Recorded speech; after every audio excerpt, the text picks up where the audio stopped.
الحمد لله الذي أنزل على عبده الكتاب ولم يجعل له عوجا.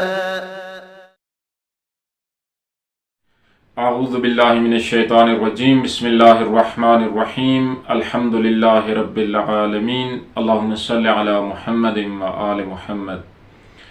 درس تفسیر قرآن کریم.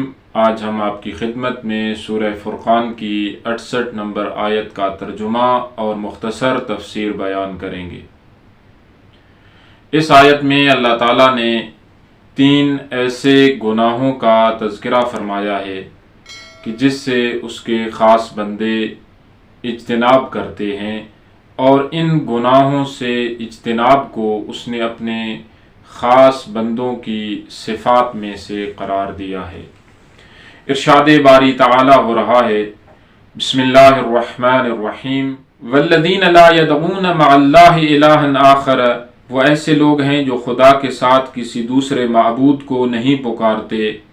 ولا یقتلون النفس التي حرم اللہ الا بالحق، اور جس کا خون اللہ نے حرام کر دیا ہے اس انسان کو ناحق قتل نہیں کرتے. ولا یزنون، اور زنا نہیں کرتے. ومن یفعل ذلک یلقى اثاما، اور جو شخص ایسا کرے گا اس کی سزا بھی دیکھ لے گا. اس آیت میں اللہ تعالیٰ نے گناہان کبیرہ میں سے 3 گناہوں کا تذکرہ فرمایا ہے کہ جن سے اس کے خاص بندے اجتناب کرتے ہیں. اگرچہ کہ گناہان کبیرہ کی ایک طویل فہرست ہے، لیکن اس آیت میں اللہ تعالیٰ نے 3 گناہوں کا تذکرہ فرمایا ہے، اور ان 3 گناہوں سے اجتناب کو اپنے خاص بندوں کی صفات میں سے قرار دیا ہے. ان میں سے پہلا گناہ شرک اور کفر کا گناہ ہے کہ اس کے خاص بندے اس کی ذات کے علاوہ اس کے مقابلے میں اس کے ساتھ کسی اور کو معبود نہیں مانتے.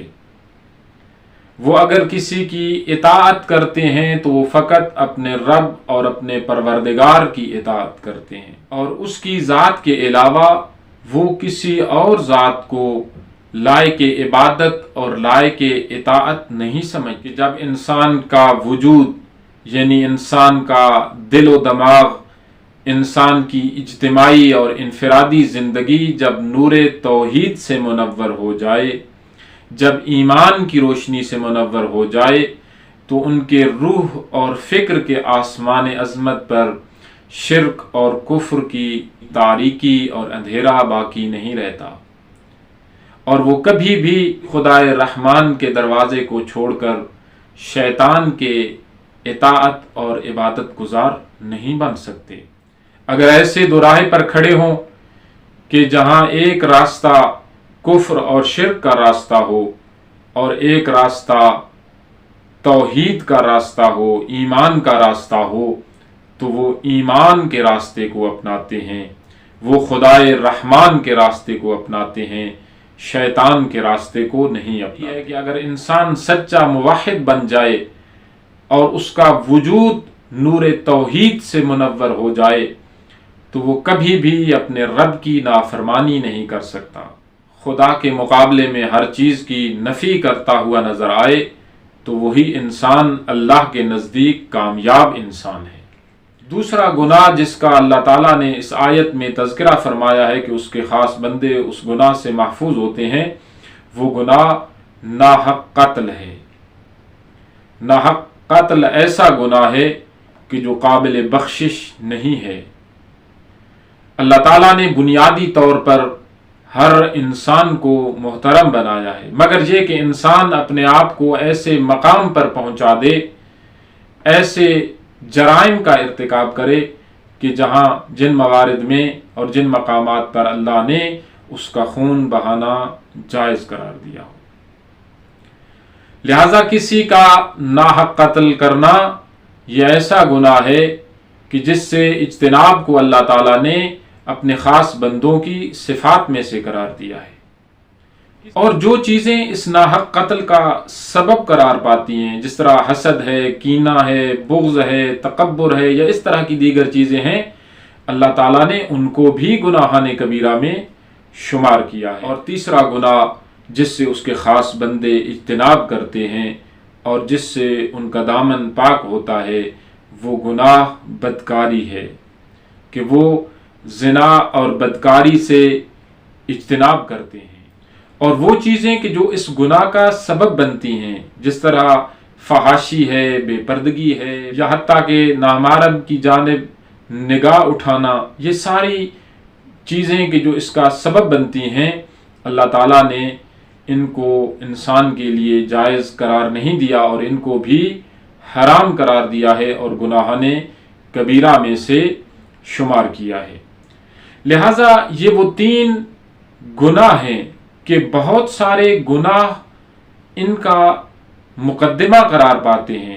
پس اس آیت میں اللہ تعالیٰ نے جن 3 گناہوں سے اجتناب کو اپنے خاص بندوں کی صفات میں سے قرار دیا ہے۔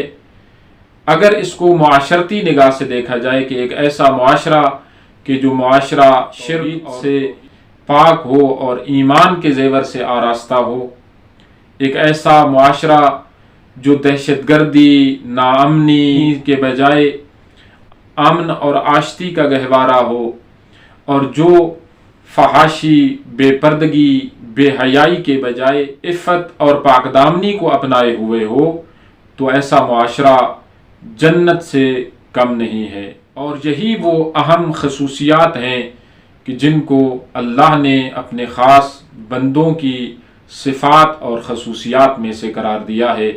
اللہ کے خاص بندے ان صفات سے اپنے آپ کو آراستہ کریں اور ان صفات کو معاشرے میں رائج کریں تاکہ یہ معاشرہ ایک جنت کا معاشرہ بن سکے۔